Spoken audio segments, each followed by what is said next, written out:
రఘుప్రియ గారు, చాలా విషయాలు ధర్మ సందేహాలకు సంబంధించి మాట్లాడుతూ ఉన్నారు. నిజంగా నాకు కూడా తెలియదు, మీరు చెప్తున్న విషయాలు చెప్తుంటే నేను కూడా ఎగ్జైటింగ్గానే ఉంది, నెక్స్ట్ ఏం చెప్తారు అని. సో దానికి సంబంధించి నాకు కలిగిన ఒక సందేహం ఏమిటి అంటే, పెళ్లిలో చాలా తంతు ఉంటుంది. పెళ్లి మొదలైన దగ్గర నుంచి, ముఖ్యంగా ఆడపిల్లనైతే పెళ్లి కూతురు, అబ్బాయిలను కూడా పెళ్లి కూతురు చేస్తారు, పెళ్లి స్నానాలు ఉంటాయి, ఆ తర్వాత చాలా తంతు ఉంటుంది. అన్నిట్లో కల్లా మనం అన్నిటినీ ఆధారంగా తీసుకొని మనం అరుంధతి నక్షత్రం గురించి మాట్లాడున్నాం. అలా కొన్నిటికి చాలా ప్రత్యేకత ఉంది. అలాగే మనం అగ్నికి ఎందుకు అంతటి ప్రత్యేకతని, అగ్ని చుట్టూ తప్పకుండా వాళ్ళని 7 అడుగులు నడిపించటం ఎందుకు చేస్తారు, దానివల్ల ఆ దంపతులకు కలిగే శుభం ఏ విధంగా ఉంటుంది, ఎందుకు అగ్నిని మాత్రమే తీసుకోవడానికి గల కారణం ఏమిటి చెప్పండి. చాలా చక్కని ప్రశ్న. ఈ జనరేషన్కి కంపల్సరీగా చేరాలి ఈ వీడియో. అయితే ఆడపిల్ల పుట్టిన వెంటనే మనం ఏమనుకుంటామంటే తండ్రే చూస్తున్నాడు అని అనుకుంటాము. తండ్రి ఏదో ఫుడ్ పెట్టడము, తండ్రి బట్టలు ఇవ్వడము, చదువు ఇవ్వడం కాదు. ఆడపిల్ల పుట్టిన వెంటనే ఆడపిల్లని నలుగురు కాస్తారు, నలుగురు ఆమెకు ప్రొటెక్టివ్గా ఉంటారు. అయితే అందులో ప్రథముడు సోముడు. దానికి ఒక చిన్న శ్లోకం ఉంది, చెప్తాను. సోమః ప్రథమో వివిధే గంధర్వో, అంటే తర్వాత అన్నమాట. ఫస్ట్ ప్రథమంగా సోముడు, తర్వాత గంధర్వుడు, వివిధ ఉత్తరహ అంటే దాని తర్వాత చూసేది అగ్నిదేవుడు, మూడోగా చూసేది అంటే తృతీయంలో చూసేది అగ్నిదేవుడు, ఆ తర్వాత చూసేది తన భర్త, అంటే వివాహం చేసుకునే భర్త అన్నమాట. ఇంకా తర్వాత డైరెక్ట్గా చూసేది తండ్రి, కానీ ఇండైరెక్ట్గా చూసేది వీళ్ళనమాట. సోముడు అంటే చంద్రుడు, తర్వాత అగ్ని, గంధర్వుడు 2వ స్థానం గంధర్వుడు, 3వ స్థానము అగ్ని, 4వ స్థానం తన వివాహమాడే భర్త అన్నమాట. అయితే వీళ్ళు ఎలా కాపాడుతుంటారంటే ఈ ఆడపిల్లని, పుట్టంగానే ప్రతి ఆడపిల్ల చాలా అందంగా ఉంటుంది. చంద్రుడు ఎలా ఉంటాడు? చాలా అందంగా ఉంటాడు అనమాట. అంటే పుట్టిన పసిప ఆడపిల్ల దగ్గర నుంచి చంద్రుడిని చూసినా ముద్దు వస్తుంది, ఆడపిల్లని చూసినా ముద్దు చేస్తూ ఉంటాము. ఆడపిల్లని అసలు ఎప్పుడూ ముద్దు చేస్తూ ఉంటాము. క్యూట్గా ఉంటుంది పుట్టిన దగ్గర నుంచి. ఆ పిల్ల బుల్బుల్లి స్టేజెస్ పెరిగే కొద్దీ ఆ ప్రేమ కూడా అలాగే పెరుగుతూ ఉంటుంది, ఆ అటాచ్మెంట్ కలుగుతూ ఉంటుంది అనమాట. సో ఏ ఆడపిల్ల అయినా సరే మనకి ఆ భావన వచ్చేస్తుంది, అది మనకు బాధ కూడా వచ్చేస్తుందండి ఆడపిల్ల అనేసరికి. అది హార్ట్ టచింగ్ అనమాట ఆడపిల్ల అంటే. అది వేరే టాపిక్. అయితే ఇక్కడికి వచ్చేటప్పటికి ఏంటంటే, ముందు ఆ అమ్మాయి పుట్టిన దగ్గర నుంచి యుక్త వయసుకు వచ్చే వరకు సోముడు చంద్రుడు కాస్తూ ఉంటాడు ఆ పిల్లని. యుక్త వయసు వచ్చిన తర్వాత తీసుకెళ్ళి ఏం చేస్తాడు, గంధర్వుడి చేతిలో పెడతాడు. ఇక నా పని అయిపోయింది, ఆ పిల్లని నేను కాచేశాను, అందం ఇచ్చేశాను, ఇంకా నీది అంటాడు.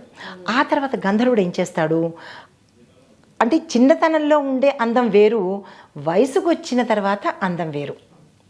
యుక్త వయసు చాలా జాగ్రత్తగా కాపాడాలి. అప్పుడు ఆ అమ్మాయికి సొబగులు కానీ, ఆ అందం కానీ, ఆ లాలిత్యం కానీ అసలు వర్ణించడానికి కూడా నోరు సరిపోదు. అది ఎవరిస్తున్నారు ఆ అమ్మాయికి? ఇప్పుడు ఇవాళ రేపు బ్యూటీ పార్లర్ ఇస్తున్నాయనుకుంటున్నారేమో. బ్యూటీ పార్లర్ కాదు, గంధర్వుడు ఇస్తున్నాడు. శ్రావ్యమైన కంఠము, సంగీతం మీద ఆసక్తి. చూడండి, చిన్నపిల్లలు ఏదేదో పాడేస్తూ ఉంటారు, అలాగా డాన్స్లు వేస్తూ ఉంటారు, పాడుతూ ఉంటారు.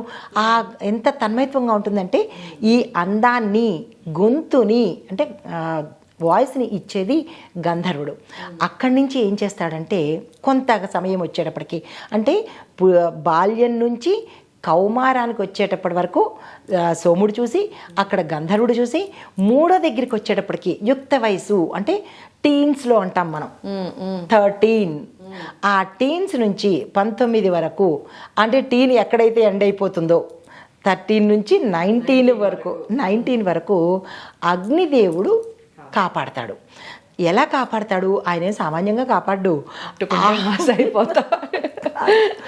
ఆయన ఎలా కాపాడతాడంటేట, లావణ్యాన్ గంధర్వ, లావణ్యం గంధర్వుడు ఇచ్చేస్తాడు. తర్వాత ఈయన ఆమెలోని అగ్నిని ప్రవేశపెడతాడు. అన్ని రకాల అగ్నులు, అందులో ఒకటి కూడా కామాగ్ని. ఆ అగ్నిని కూడా ఈమెలో కలగజేస్తాడు. అప్పుడైతే ఆ అగ్నిని ప్రవేశపెట్టారో అప్పుడు తల్లిదండ్రులు ఏం చేస్తారు, నా అమ్మాయి నా కూతురు యుక్త వయసుకు వచ్చింది, వివాహానికి వచ్చింది, దాన్ని చల్లార్చడానికి నేను ప్రయత్నాలు చెయ్యాలి అని ఈ ముగ్గురు అయిపోయిన తర్వాత అగ్ని ఏం చేస్తాడంటే ఇంకా పెళ్ళి అయిన తర్వాత భర్తకు అప్పచెప్పేస్తాడు.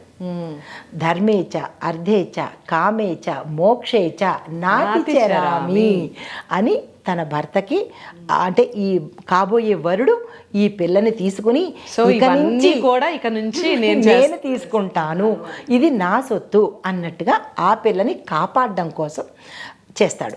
అయితే మరి ఈ అగ్నిని ఇచ్చిన అగ్నిదేవుడికి కృతజ్ఞతగా ఈ దంపతులు ఏమి ఇవ్వాలి అంటే కనుక, నేను వివాహం చేసుకున్నాను, నీ ద్వారా నాకు మంచి భార్యను ఇచ్చావు, ఇన్నాళ్ళు నువ్వు చూసుకున్నావు కాబట్టి 7 అడుగులు వేసి నువ్వు కాపాడిన ఈ వధువుని నేను కాపాడతాను అని ఈ భర్త వరుడు ఆ పిల్ల చెయ్యి ఇలా పట్టించుకుంటారు తెలుసు కదా, ఇలా పట్టుకుని నేను తీసుకుంటున్నాను అని చెప్పి తిరగడంలోనే ఈ ఆంతర్యం అన్నమాట. మన పెద్దలు ఏది వృధాగా పెట్టలేదండి, దాని వెనకాల అంత స్ట్రాంగ్గా ఉండాలి అని.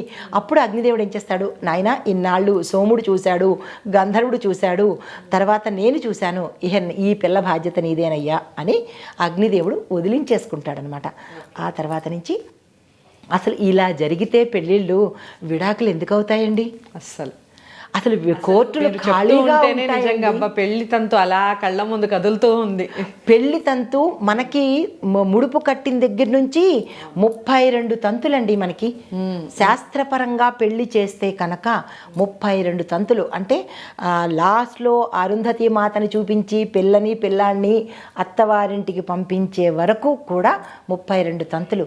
అది అసలు పెళ్లి చేసుకుంటే ఇటు కుటుంబం అటు కుటుంబము, ఈ పిల్లలకి కూడా ఎంత బాగుంటుందండి ఆ సంసారాలు. అప్పుడు చేసుకున్న వాళ్ళు మా పెళ్లి రోజు యానివర్సరీలు 70వ యానివర్సరీ 60వ యానివర్సరీ అని చెప్పుకుంటున్నారు. వీళ్ళు కనీసం డేస్ కూడా చెప్పుకోవట్లేదు ఇప్పుడు పిల్లలు. పెళ్ళి అంటే కూడా విముఖత చూపిస్తున్నారు. పెళ్లిలో ఇంత ఆనందం ఉంది, అది ఈ జనరేషన్ ఎంత మిస్ అవుతున్నారండి. చాలా బాధ అనిపిస్తుంది తలుచుకుంటుంటే. ఇలా కదా పెళ్ళి అనేది ఉంటుంది, దీని వెనకాల ఇంత ఆంతర్యం ఉంటుంది. ముఖ్యంగా అగ్నిదేవుని వెనకాల ఇంత రహస్యం దాగి ఉంది. అది అగ్ని చుట్టూ తిరగడంలో ఇది ఆంతర్యం అన్నమాట. రైట్. సో మీరు కూడా పెళ్ళైన వాళ్ళు ప్రతి ఒక్కళ్ళు ధర్మేచ అర్ధేచ కామేచ మోక్షేచ నాతి చరామి అని ఎవరు చదివిస్తూ ఉంటారు. కానీ దాని వెనకాల ఎందుకు అవి అన్నీ కూడా అబ్బాయితో ఎందుకు చదివిస్తారు అనే దానికి ఇంత స్టోరీ దాగి ఉంది దాని వెనకాల. ఎంతమందికి తెలిసి ఈ విషయం? తప్పకుండా కామెంట్ బాక్స్లో తెలియచేయండి. ఒకవేళ తెలిసి ఉంటే, తెలియని వాళ్ళందరికీ ఈ విషయాన్ని తెలియచేయాల్సిన బాధ్యత మన అందరి మీద ఉంది. అందరికీ షేర్ చేయండి, లైక్ చేసి ఛానల్ని సబ్స్క్రైబ్ చేసుకోండి. మరో మంచి టాపిక్తో, మరో మంచి ధర్మ సందేహంతో మళ్ళీ రఘుప్రియ గారిని కలిసే ప్రయత్నం చేస్తాను. అంతవరకు సెలవు. నమస్తే.